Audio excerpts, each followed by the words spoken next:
harus terikat dengan hukum syara, itu maksud syariah.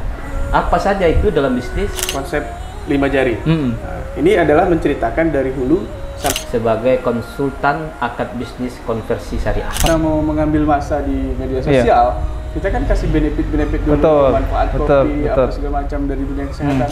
Rame-rame orang menggaungkan sirka. Emang ada apa ini kira-kira, Coach?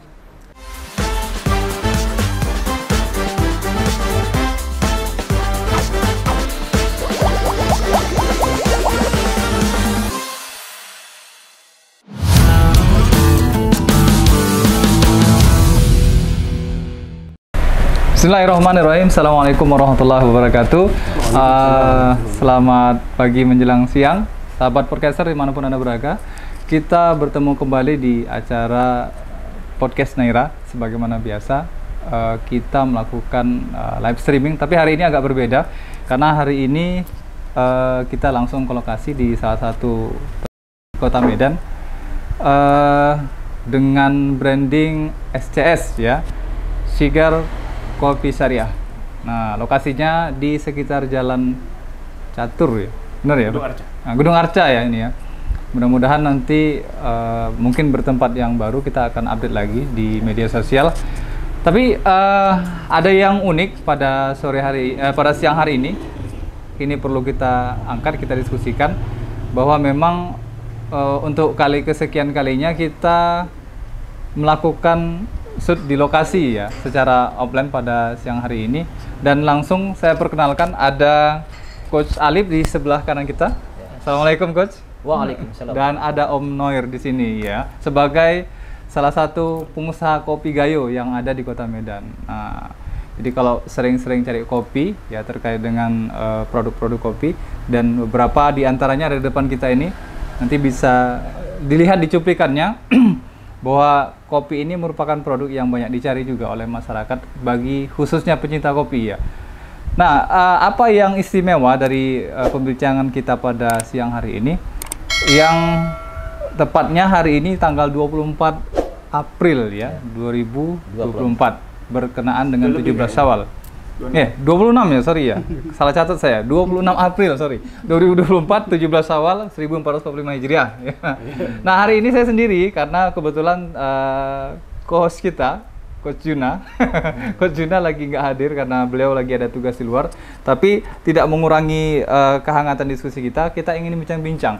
Nah, beberapa hari yang lalu di studio podcast Naira kita membahas tentang salah satu komunitas yang berbahas tentang bagaimana problem-problem yang ada pengusaha muslim terkait dengan adanya riba ya, yang terjadi di tengah-tengah masyarakat. Sebenarnya itu satu dari sekian banyak problem yang dihadapi sebenarnya, bukan menjadi problem, tapi ini menjadi persoalan juga bagi kita yang belum teredukasi bagaimana idealnya seorang muslim menjalankan usaha harus sesuai dengan tuntunan syariah. Nah, menariknya, ketika kita berbicara tentang riba kemarin, hari ini kita hadirkan ya salah satu coach yang membimbing tentang bagaimana teknis menjalankan bisnis secara syariah yang dikenal dengan konsep syirkah ya. Nah, nanti seperti apa syirkah, detail-detailnya kita langsung bertanya kepada narasumber kita pada siang hari ini. Baik, seperti yang kami jelaskan di awal tadi, bahwa kita ingin paham betul bahwa problem-problem yang dihadapi saat ini salah satunya adalah riba. Nah, kalau kita melihat sebelum jauh ke sana, kita ingin bahas dulu SCS ini sebenarnya apa sih, Coach? Oh, SCS. Ya. Baik. Pertama kami ucapkan kepada Naira Studio ya. Iya, Naira Studio Podcasting. Podcasting ya. Iya. Baik, bismillahirrahmanirrahim. Assalamualaikum warahmatullahi wabarakatuh. Waalaikumsalam warahmatullahi wabarakatuh. Jadi SCS ini dibuat namanya dari S itu adalah sigar, dan C itu adalah kopi, dan S itu adalah syari. Oke. Nah, ini nama yang unik sebenarnya kami buat. Sigar, SC itu adalah dari kata syirkah. Nah, kata syirkah. G itu adalah produknya, yaitu green bean ya, yang A dan R itu adalah jenisnya Arabica dan Robusta. Nah, kemudian kopi itu adalah objek dari syirkah itu tersendiri. Oke. Nah, kemudian syar'i segala aktivitas di dalam SCS itu yang kita lakukan sebagai pengusaha muslim harus terikat dengan hukum syara. Itu maksud syariah. Apa saja itu dalam bisnis, baik pembentukan tadi perusahaannya bisnisnya atau bisnis tadi itu dia harus sesuai Islam. Kemudian juga transaksinya dan bahkan di dalam orang membangun usaha itu bagaimana transaksinya ini tidak boleh bercampur. Sikapnya seperti itu. Berarti dari hulu ke hilirnya itu memang jelas clear ya, berbasis syariah sepenuhnya. Benar, dari hulu ke hilir. Maksudnya hulu ke hilir nanti bisa dijelaskan juga sama Om Noir ya, bahwasanya hulu ke hilir itu adalah makna dari produk tersebut. Hulu kita berbicara dari petani. Nah, petani dan sampai ke hilir. Nah, hilir tadi itu ada barista dan lain sebagainya. Itu kita ambil semua. Nah, dari hulu ke hilir itu harus terikat dengan hukum syarat. Nah, ini yang dikatakan bisnis syariah tadi secara kafah. Baik. Nah, kalau boleh tahu nih Coach, produk dan jeruan di dalam SCS ini apa aja sebenarnya? Untuk produknya? Iya. Kami juga sudah ada join dengan petani langsung. Bahwasanya dengan petani langsung ya, mengambil greennya, kemudian juga ada apa namanya, yang kedua itu pasca panen. Dari pasca panen itulah yang dikatakan setidaknya hulu ya. Kemudian juga kita ada roastery dan juga ada untuk edukasi perkopian secara syariat. Menarik tuh. Itu ya, dan kemudian juga di SCS ini kita ada juga sebagai konsultan akad bisnis konversi syariah. Yang paling dominan kira-kira dari dua tadi antara produk dan jasa yang mau ditawarkan di dalam rumah besar SCS ini, mana yang paling dominan? Sebenarnya keduanya. Sama ya? Karena dalam Islam bisnis itu harus jelas. Apakah dia jasa, apakah dia barang. Maka di antara itu tidak boleh. Nah, kalau kita lihat tadi ada konsultasi syariah, apakah ini datang atau lahir dari panggilan terhadap persoalan riba tadi, atau memang di luar itu? Iya, memang saat ini ya kita bilang 1400 tahun yang lalu Rasulullah mengatakan bahwasanya akan datang di satu zaman riba merajalela. Nah, ini kan sangat berdampak sekali dengan para pengusaha. Maka dengan salah satu hadirnya itu ya bisa jadi itu. Iya. Karena sulitnya kaum muslimin, khususnya pengusaha muslim, berbisnis dengan permodalan ribawi. Nah, ini menjadi masalah besar. Baik. Sangat mengerikan sekali masalah riba. Yamhaqullahu riba wa yurbis shadaqah. Dimusnahkan oleh Allah. Dan bahkan diperangi oleh Allah. Ini sangat mengerikan sekali. Baik, nah untuk SCS sendiri, konsep bisnisnya ini berbasis syirkah kah atau seperti apa? Insya Allah. Dari nama saja, ini adalah Syigar. S-Y-G-A-R. S-Y itu adalah syirkah. Maka SCS ini bukan hanya teori untuk dalam syirkah. Kita nggak teori, kita sudah praktisinya di sini. Kita sudah menerapkannya insya Allah. Jadi kafe ini salah satu bentuk aplikasi terhadap konsep syariah itu sendiri ya? Ya benar. Tapi ini sebenarnya konsep bukan kafe. Bukan kafe ya? Bukan ya? Itu hanya pendorong saja. Pendorong saja ya? Ketika orang berdiskusi, ketika sambil ya? Iya, teman-teman yang ingin hadir atau konsultasi kemari ya, menjual green bean, ya kita kan nongkrong nih dulu seperti ini. Kita sekalian ya? Itu. Iya. Gitu. Baik, saya pindah ke Om Noir nih pertanyaannya. Terkait dengan produk kopi sendiri, yang saat ini sudah ada nih, permintaannya seberapa banyak? Di Medan sendiri? Baik. boleh. Wah. Dipegang aja kalau gitu, biar nanti nggak udah pindah. Ya, bismillahirrahmanirrahim. Assalamualaikum warahmatullahi wabarakatuh. Waalaikumsalam warahmatullahi. Ya, alhamdulillah. Terima kasih ya kami ucapkan kepada Naira Studio Podcasting, Studio atau sebaliknya. Di sini ada Om Zen yang kami panggil Om Zen. Terima kasih Om Zen telah hadir di tempat kami. Dan memang bisnis itu kadang-kadang bisa pindah ya. Dan memang kami mau pindah ini ke titik yang lain. Tadi pemirsa seperti yang disampaikan Om Zen nanti akan dikomunikasikan lebih lanjut ya, gitu ya. Baik. Jadi pertanyaan tadi terkait kopi. Memang sebelum kami berada di jalan lokasi ini, Syirkah itu udah berjalan duluan. Di titik satu lagi. Itulah tadi Green Bean. Ini berarti tempat yang kedua berarti ya? Gitulah kurang lebih ya. Bakal ada, kita doa bersama tempat ketiga, tempat keempat. Kalau ini boleh lebih dari 4. Iya. Kalau bisa cabang ya. Gitu kan. Poligami maksudnya. Jadi kalau kopi ini menarik ya sebenarnya. Kalau saya pribadi memang basicnya petani. Sejak SD saya sudah bergelut dengan kopi ya. Lahir di daerah yang perkebunan kopi.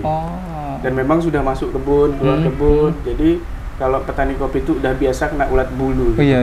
Jadi gatal-gatal gitu ya. Kemarin biru lolidainya juga masuk kebun. Jadi hari raya di kampung. Jadi pertengahan Ramadan dah pulang bersama orang tua ngurusin kebun lagi. Iya.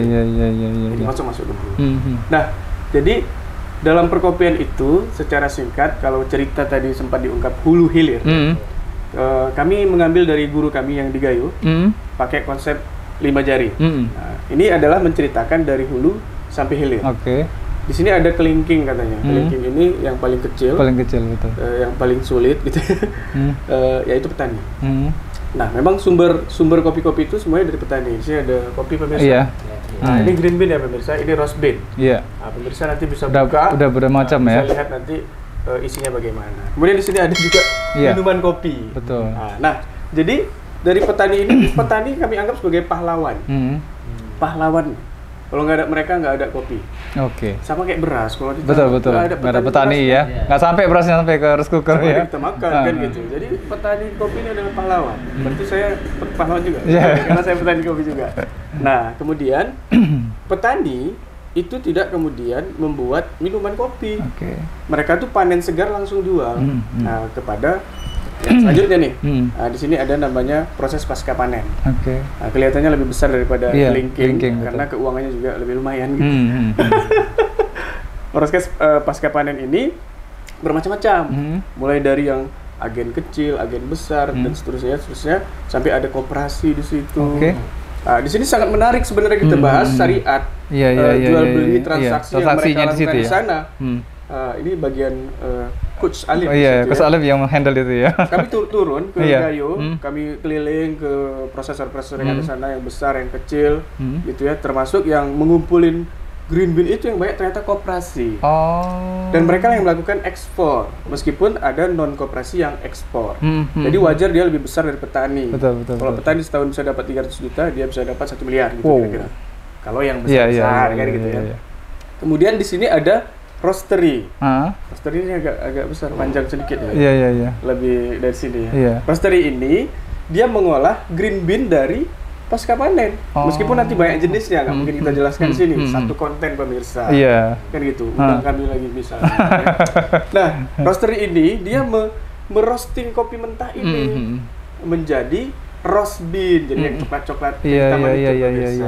Untuk bahan-bahan yang dipakai di kafe. Kemudian masuklah barista. Barista ini yang ada di kafe-kafe yang menghasilkan meracik ya air. Ada yang 3 pihak pemirsa, ada yang 2 pihak. Yang sehat itu 2 pihak dan itu sudah diakui di dunia kedokteran. Yang nggak sehat yang mana? Yang gosong pemirsa. Jadi ada kopi gosong kemudian diminum, itu yang bikin kemudian asam lambung naik. Itu tetap nggak sehat ya kondisinya ya? Ya jelas. Sebenarnya pada dasarnya kopi itu sangat sehat, apalagi grade terbaik pemirsa ada di SCS pemirsa. Kan gitu ya. Nah kemudian kalau ini akur, ini tim sebenarnya, semua saling berpengaruh, maka akan dihasilkan kopi berkualitas terbaik. Dan kita itu kan ada di Gayo ya, itu sebenarnya bukan nasional saja, cakupannya internasional, karena dia sudah diekspor ke sana. Nah, kemudian ini akan didamaikan oleh yang jempol ini. Oh bukan ya, ada satu lagi nanti terakhir. Nah, ketika yang 4 ini bekerja sama dengan baik, maka yang minum kopi akan memberikan jempolnya ke atas pemirsa. Bukan ke bawah ya. Jangan lupa kasih jempol ke atas di channel Jangan lupa pemirsa, subscribe juga. Kan gitu. Kalau konten ini bagus, jempol ke atas. Kalau konten ini nggak bagus, jempol ke bawah. Jadi kopi tadi kalau kemudian diracik, orang pulang sakit perut, maka customer itu kasih jempol ke bawah. Nah, bagaimana agar ini terjaga? Maka ada satu juga lagi namanya konsultannya, namanya Sensori, dia tukang cover.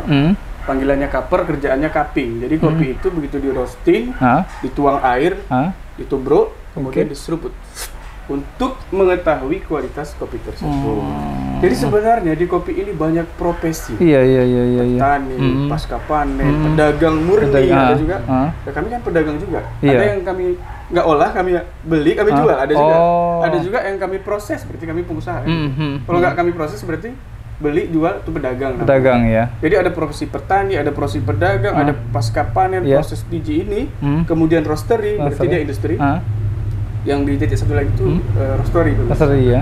Jadi kalau butuh roast bean silahkan hubungi siapa saja yang ada di kontak-kontak di sekitar sini ya. Kemudian barista, ini juga profesi. Betul. Dia bisa bekerja dengan pengusaha kafe restoran, betul. bisa buka sendiri. Jadi dia barista, dia pengusaha juga. Gitu, dan juga ada konsultan. Iya. Yang terpenting adalah, sebenarnya udah habis pembahasan kopi ini secara singkat. Yang terpenting adalah semua ini harus sesuai dengan syariat. Oke. Dan saya tidak memiliki ilmunya di situ. Saya ilmunya di product knowledge. Product knowledge. Meskipun awalnya tahunya cuma biji. Iya, betul. Bahkan awalnya tahunya kebun. Iya. Terakhir tahu kopi, biji. Terus kemudian belajar roastery. Ada kawan saya dulu, ayo kita buat basic tea, saya diam-diam aja tuh, sok-sok tahu gitu kan. Karena kan saya basicnya tuh nggak di situ. Tapi seiring berjalan akhirnya saya belajar. Saya bisa buat basic tea enak, bahkan saya sudah certified juga untuk di mesin roasting. Nah, ini ada modul pemirsa. Ini kemarin kita ada pelatihan, ada 2 minggu, upskill. Jadi syarat pesertanya sudah merosting 1-2 tahun. Kebetulan rezeki kita SCS ya, saya mewakili SCS hadir di situ, ketemu dengan para roaster juga, ada 30 roastery yang udah dapat certified lah ya. Dapat sertifikatnya boleh foto nanti ya pemirsa ya. Nanti bagian biar meyakinkan pemirsa ya. Dan juga Coach Alip juga certified dalam bidang bisnis syariah. Iya, betul. Jadi yang terpenting adalah semuanya itu sesuai dengan syariah. Dan kami ketika Gayo banyak mendapatkan permasalahan umat. Ya, ternyata riba itu adalah salah satu, benar. Ternyata pembentukan perusahaan ini juga salah dua. Yang kedua maksudnya pembentukan perusahaan-perusahaan itu, koperasi itu mereka membentuk itu, dan kita sudah ambil fakta data, dan ini juga problem umat yang insya Allah akan kita selesaikan di seluruh Indonesia. Iya, baik. Saya kembalikan. Oke.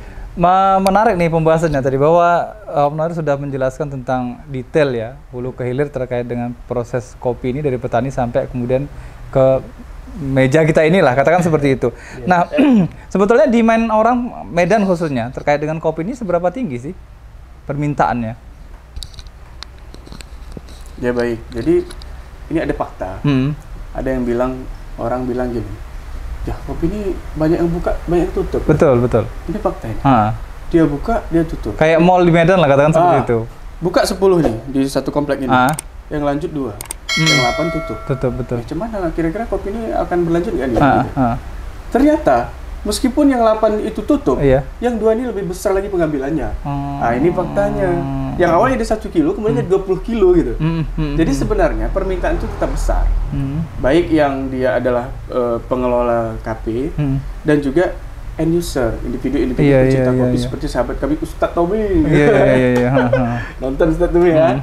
Beliau itu adalah pecinta kopi yang juga beli kopi. Makanya pasar kopi ini dia beda-beda. Ada dia yang beli green bean, ada yang beli roast bean, ada yang beli biji udah digiling gitu, tinggal seduh, macam-macam.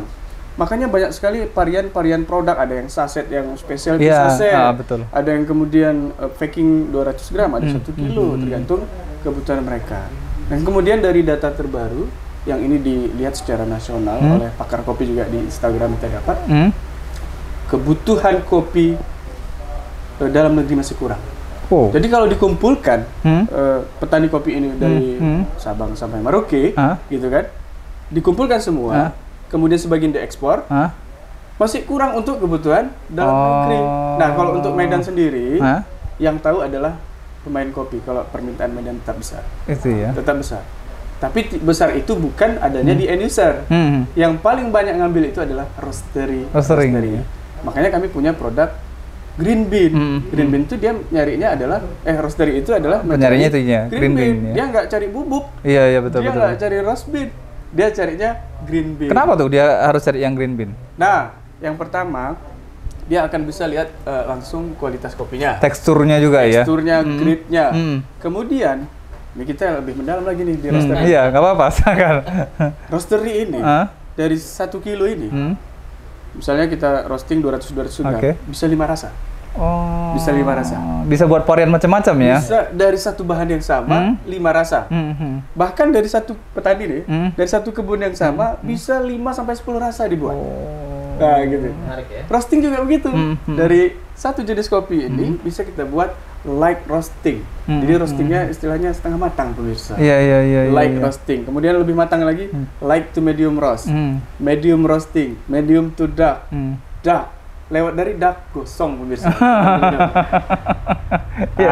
Baik. Nah, kalau kita bilang bahwa kalau saya betulnya memang kurang begitu peminat kopi, artinya kan butuh edukasi ini. Perlu nggak kira-kira sih sebetulnya pemilik kafe atau misalnya para pedagang kopi ini memberikan edukasi ke masyarakat mungkin melalui konten-kontennya terkait dengan manfaat dan kegunaan kopi itu sendiri. Karena kebanyakan orang sekilas akan menilai bahwa minum kopi pasti masuk angin gitu. Nah, apalagi mereka nempelnya di kepala itu seperti kopi saset gitu kan. Mikirnya kan seperti itu. Ini gimana nih cara menyikapinya ke pemirsa? Iya, baik. Jadi memang sudah banyak ya yang melakukan edukasi secara offline, langsung door to door. Secara online apalagi. Jadi semua coffee shop, roastery, penjual kopi di Instagram itu selalu ya namanya kalau kita mau mengambil masa di media sosial, kita kan kasih benefit-benefit dulu, manfaat kopi, apa segala macam dari dunia kesehatan, itu dilakukan oleh semua pemain kopi. Di postingan-postingan mereka. Dan grafik perpindahan yang atas tadi ya, yang kopi itu bisa membuat lambung nggak bagus. Iya, betul. Ya. Itu banyak yang pindah menjadi ngopi itu malah bagus. Itu banyak yang pindah. Teredukasi. Tapi ya. tetap ada saja orang yang tidak cocok dengan kopi. Tetap aja ya? Tetap ada. Yang memang dia sangat sensitif dengan kopi. Dan itu 1.100.000 lah kayaknya. Tetap ada. Sampai sebegitunya ya? 1.100.000 ya? Iya, tetap ada. Kecil berarti tapi kemungkinannya? Jarang ya? Yang masalahnya kan sebenarnya doktrin ya. Nah, tapi di dalam kesempatan ini juga saya akan sampaikan kerennya kopi ini. Nah, ini apakah masuk dalam kategori edukasinya SCS terkait produk kopi? Edukasi ya? Yang pertama ada edukasi nih. Dan ini udah dirasakan oleh Coach Alif ya? Saya bilang waktu dulu kami pertama ketemu, ini celana saya kok kendor-kendor. Kendor-kendor nih. Padahal makan banyak gitu. Artinya dia bisa membakar. Makan banyak, ngopi, tapi kita nggak gemuk. Nah, itulah dampak kopi itu udah dirasain. Itu yang pertama. Dan cocok untuk diet bagi kakak-kakak ya, kakak-kakak ya, abang-abang. Daripada sudah lemak ya? Diet aja. Sehari 1 espresso atau satu seduhan fisik tea itu cocok untuk diet. Tapi bukan sembarang kopi, harus ada ilmunya juga. Iya. Light roast atau light to medium. Ya kalau dark, ya itu nanti kan malah jadi masalah. Tapi roastingannya harus light. Itu untuk diet, karena kadar asamnya masih tinggi. Mungkin pemirsa juga pernah dengar green coffee untuk diet? Betul. Ya, bisa juga itu. Bisa juga ya? Bisa. Berarti itu yang general secara umum orang tahu ya? Tapi kalau mau enak, dia light roast, dinikmati kopinya, bermanfaat untuk tubuh. Yang kedua ini yang dahsyat sekali, dan tahun ini baru kami rasain. Ketika puasa, siap sahur, minum kopi. Jos sampai sore macam nggak puasa. Macam nggak puasa ya? Iya. Tanpa gula pemirsa ya. Oke, nanti berarti intinya kalau sahabat podcaster di luar sana mau main-main ke SCS ini, di dalamnya juga ada edukasi terkait dengan perkopian lah. Sederhananya begitu ya.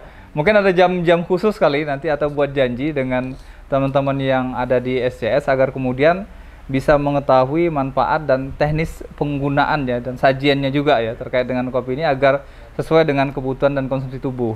Ya. Nah, balik lagi nih ke Coach Alif ya. Ya, kita gantian dulu ke Coach Alif. Nah, rame-rame orang menggaungkan Sirka. Emang ada apa ini kira-kira, Coach? Ya, begini. Dasar pemikirannya dulu, kita perlu itu kali. Dasar pemikirannya tentu sesuatu yang kita lakukan di dunia ini, khususnya namanya mencari nafkah, berbisnis, berdagang, itu akan diminta pertanggungjawaban yang tidak akan Allah. Dua ditanya, dari mana kau dapat dan untuk apa kau gunakan. Dan konsep bisnis Islami itu bukan mengedepankan di awal itu untung rugi. Tapi halal atau haram dulu ini. Kan ini harus halal atau haram dulu. Nah, pertanyaannya, bagaimana konsep yang halal ini? Ini yang panjang kita bahas. Yang jelas semuanya itu memiliki konsekuensi, surga atau neraka. Itu dia. Makanya menerapkan bisnis syariah sebagai pengusaha muslim itu adalah sebuah kewajiban. Itu catatannya ya? Itu sebuah kewajiban. Yang namanya wajib, kalau tidak lakukan maka berdosa. Terkait dengan syirkah tadi? Nah, terkait dengan syirkah ini sangat menarik. Jadi kita bicara bisnis syariah tadi ya, akan berkaitan. Sebenarnya syirkah ini bagian dari terkecil dari bisnis syariah tadi. Bagian terkecilnya itu gitu. Nah, kalau kita mendengar tadi penjelasan oleh Om Noir ya, tentang kopi hulu ke hilir, di situ kan banyak sekali terkait fakta-fakta yang melanggar syariat. Padahal Islam bisa memberikan solusinya itu. Sudah berkah dan berlimpah insya Allah. Dan saya juga ikut juga kemarin ke Takengon ya. Kok saya bilang Tekongan ya. Saya bilang Takengon benar meriah, gayo ya. Nah, itu semua. Karena harus kita pahami dulu. Jadi bisnis itu tidak cukup hanya dia sesuai dengan fikih bisnisnya, tapi juga harus menguasai ilmu bisnisnya. Nah, ilmu bisnis tadi itu dijelaskan oleh Om Noir. Nah, insya Allah saya juga memahami itu. Nah, baru ketika kita tidak memahami ilmu bisnisnya, bagaimana kita bisa mensyariahkan tadi itu? Ini harus digabung juga. Nggak cukup hanya fikih bisnis, tapi mengabaikan ilmu bisnis nggak bisa. Itu harus dua matching dia, maka baru jos dari dia. Nah, kita dengarkan tadi penjelasan dari Om Noir. Begitu banyaknya ya, dari mulai petani, dari mulai prosesor ya, sampai dengan roastery, sampai dengan cupping ya, dan semuanya ini. Dan ada dinamik jempol tadi itu. Dan kita anggap ini tangan kiri. Nah, konsultan atau bisnis syariah lah yang akan menaungi semua ini. Yang hadis tadi itu, ya kan kita pertanggungjawabkan nanti ini. Yang kita peroleh tadi ini, yaitu banyaknya permasalahan yang kami dapat di situ adalah permodalan. Iya, itu maksud kita berarti itu ditembaknya ya? Benar ya? Permodalan. Permodalan ini sudah jelas. Permodalan yang dilarang oleh Islam. Pinjam kemana? Ke si abang. Dan itu adalah riba. Dosanya sangat besar sekali. Allah sangat vulgar memerangi untuk riba itu. Fa in lam taf'alu fa'janu biharbin minallahi wa rasulih. Itu dia kan. Nah, maka apa solusinya? Solusi tadi itu orang butuh permodalan. Yang satu-satunya dibolehkan Islam bekerja sama dalam bisnis yang tujuannya memperoleh keuntungan hanya syirkah. Berarti ketika kita berbicara tentang syirkah, kita konsentrasi di awal bahwa persoalannya terletak pada sumber dana ya, sumber permodalan ya, dalam bisnis ya. Nah, kita definisikan dulu apa itu bisnis syariah. Bisnis syariah itu adalah bisnis yang harus terikat sesuai dengan aturan Islam dalam seluruh aspek. Nah, ini dia. Aspek apa saja itu? Yang pertama, bagaimana kita membentuk perusahaan itu. Kalau kita kerjasama, maka itulah hanya bisa dengan syirkah. Yang kedua, bagaimana kita mengatur sistem ketenaga kerjaan tadi itu. Bagaimana kita dalam perusahaan menetapkan karyawan, jam-jam kerjanya, ijarahnya, akad-akadnya ya. Akad-akadnya itu harus jelas. Kalau kita berlaku zolim, hati-hati. Yang ketiga itu adalah permodalan. Ini bisa juga dengan dine atau utang, atau juga bisa dengan model investasi. Orang memberikan uang, maka ini harus akad syirkah juga yang bolehkan. Yang terakhir adalah transaksinya, segala transaksinya. Nah, inilah yang diadopsi, yang dibilangkan Bang Dota itu adalah sistem koperasi. Nah, yang berlaku saat ini ya. Dan itu tidak boleh. Bukan koperasinya, tapi yang kita komentar di sini adalah bagaimana kita membuat akad-akadnya tadi itu sesuai dengan syariat. Ini yang menjadinya. Yang dibolehkan itu hanya cuma syirkah. Nah, inilah pentingnya kita harus belajar syirkah. Nah, demikian.